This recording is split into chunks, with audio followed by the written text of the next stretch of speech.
To talk about the latest on Iran and Venezuela, joining us is Joshua Philipp, senior investigative reporter for the Epoch Times and host of Crossroads on Epoch TV. So, Josh, always great to have you on the show. So, a human rights activist news agency said the death toll in the demonstrations rose to over 500 in Iran. And Trump has said that the U.S. could be hitting Iran very hard where it hurts. What are the potential military options available to the U.S.? So I'd say two things. First off, what does it mean to be hit where it hurts with Iran? The most delicate thing for the Iranian regime right now is money, because money is what's driving forward a lot of these protests. Iran, of course, has been going at it with terror groups for a very long time, back and forth with Israel. We saw, of course, the rocket attacks. That did not really crumble the regime. What's crumbling the regime are sanctions. And so sanctions are what hurt them the worst. If you remember the times when Iran almost collapsed, right? The leadership almost collapsed. Twice we can think of. One was when Barack Obama was president. Obama bailed them out with cash. It was because, pallets of cash. That was when Iran had actually captured American citizens. There was a prisoner swap, and Obama gave them money to buy them off, basically. The second time was end of Trump's first term in office, and again, sanctions were destroying the regime. Trump was pushed out of office. Biden came in. Biden relieved Iran of a lot of its money that was held up in sanctions, bailed out the regime again. So Iran now is being choked out on the financial side. The financial side affects people's general well-being, and people not happy with the general well-being are going and protesting. That's what you're now watching. So I believe personally, you're going to watch probably heavier sanctions or possibly targeted strikes on leadership, because Trump just demonstrated that as a new U.S., let's say, method when it comes to Venezuela. That could be Iran too soon. Okay, so Josh, given that, how significant would you say these protests itself are? Is the Iranian regime worried about these protests being able to threaten its survival? Extremely so. The Iranian regime is in its death throes right now. For a very long time, there's been a deep division, I'd say, between the leadership and the people of Iran. And, they've maintained control of it somehow. A lot of that was through foreign intervention. China, Russia, very big partners of Iran. Iran, of course, has a lot of global influence. A lot is propped up by money. That is no longer currently in place. Not to mention that Iran was deeply hit during the back and forth they had with Israel, the kind of brief war, I guess you'd call it. One of the things that war did is it killed a lot of the leadership of Iran, especially on the military and intelligence side. And so a lot of the arms that would be carrying out operations to quell these riots on the more subversive front are dead. And it is possible we could see a leadership change, especially because now you have an alternate government for Iran stepping forward. The son of the former Shah is coming forward. You might see that happen. Okay, so if we do see it, what would be the impact if the regime did in fact collapse? Specifically, how would it affect China? Well, the Chinese Communist Party really has a handful of very powerful allies, powerful in their eyes, right? Russia is one of their top allies. Iran is one of their top allies. North Korea is not a powerful ally, but an ally nonetheless.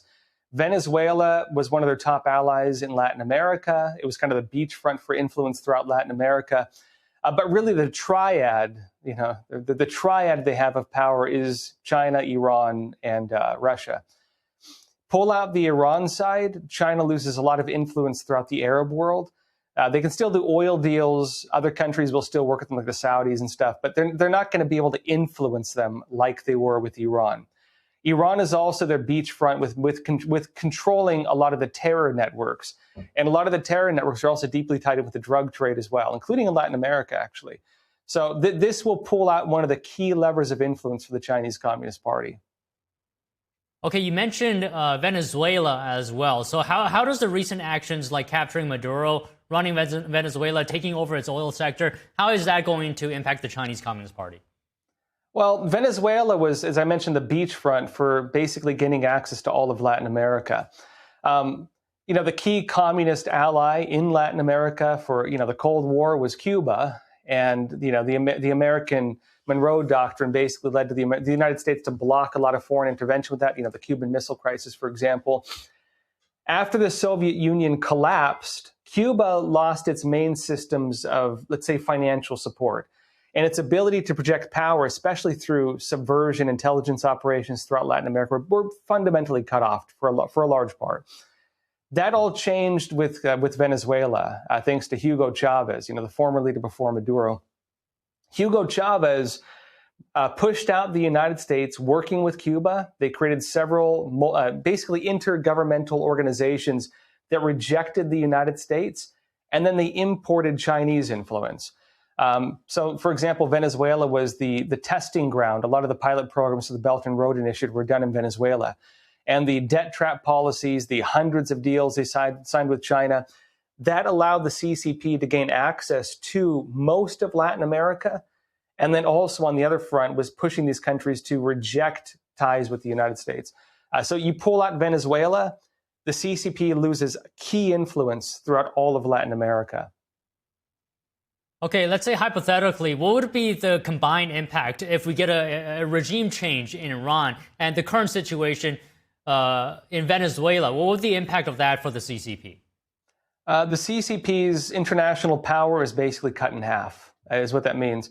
It means their influence is limited basically to, East Asia to an extent, even limited even, because of the conflicts you have, for example, between Thailand and Cambodia, between, Japan and the Philippines and Vietnam pushing back against the CCP, South Korea kind of in a middle ground there. And also within Europe, where Russia is trying to gain influence over, the former Soviet bloc, but also having a lot of sparring with Western Europe. The CCP's ability to project power into the Americas basically gone. The CCP's ability to project power into the Arab world, not totally gone, but heavily gone. And so this, and not only that, this also makes it so the CCP's war plans are very difficult. Previous military strategies from China talked about starting wars in Latin America, starting wars in the Middle East, a terror war, starting a war with Russia. This is before the Ukraine conflict. And also then, once they had those three, starting the war with Taiwan, that timeline just got kneecapped, basically. When Trump abducted Maduro, and now you have Iran looking like it's going to collapse, that entire military strategy just got kneecapped. The CCP cannot do it right now and have a good chance at winning. It'd be very difficult for them as of now. Okay, does all this have any impact on its domestic policies? It's like, for example, Xi Jinping's influence at home. Well, it's hard to say whether the Chinese people understand, the international power projection issue. I think a lot of them are looking more at business affordability. You could say that, losing Venezuelan oil impacts them a bit, not as much as people claim. They can still buy, sanctioned Russian oil. Especially because they share a very long border. They can still buy Middle East oil, from the Saudis and so on. This more impacts the external programs, especially through the Belt and Road Initiative. You could say the Chinese construction industry inside China, it's already having trouble. This could mean outside of China, it's going to struggle even more. So you might actually watch them have more trouble on that front. Beyond that, it's going to be trade deals and so on. The Temu and Shein markets in, let's say, Africa and Latin America, maybe those will be shaken up. But I think you're going to see the impact more on the construction and real estate front, especially when it comes to foreign infrastructure. Okay, any political impact within China? Well, the CCP is always at each other's throats. The Chinese Communist Party leadership is always vying for control. And of course, you don't really have good guys and bad guys. You just have a lot of bad guys, frankly. They might try to claim that Xi Jinping, failed to maintain international power and try to oust him. I think they already tried ousting him and it didn't work. There's a very tough kind of spy versus spy battle within the CCP's leadership happening all the time. I don't know if this is going to change that at all. It does maybe make it more difficult if Xi Jinping wanted to take Taiwan, but we'll have to wait and see. Well, all right. We'll wait and see, Josh. Thank you again for speaking with us. Always a pleasure. Thank you.